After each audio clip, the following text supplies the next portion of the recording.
ভারতের আহমেদাবাদে এক ভয়াবহ বিমান দুর্ঘটনা। 242 জন যাত্রী কেউই বেঁচে নেই। তারা সবাই লন্ডনের পথে ছিল। কেউ পড়াশোনা করতে যাচ্ছিল, কেউ প্রিয়জনের সাথে দেখা করতে, কেউ হয়তো জীবনে প্রথমবার প্লেনে উঠেছিল। এক মুহূর্তেই সব শেষ। শেষ মুহূর্তে তারা কি জানতো যে আর কিছুক্ষণের মধ্যেই তারা পৃথিবীতে থাকবে না? আমরা কি জানি আমাদের জীবনের শেষ মুহূর্তটা কবে?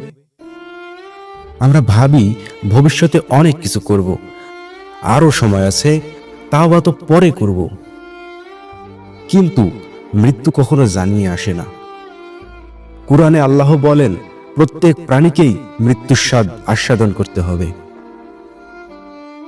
আজই ফিরে আসুন আল্লাহর দিকে, আজই তাওবা করুন, আজই সালাত ঠিক করুন, কারণ পরবর্তী মুহূর্ত গ্যারান্টি নেই। এই জীবন ক্ষণস্থায়ী, চিরস্থায়ী জীবন অপেক্ষা করছে কবরের পরে।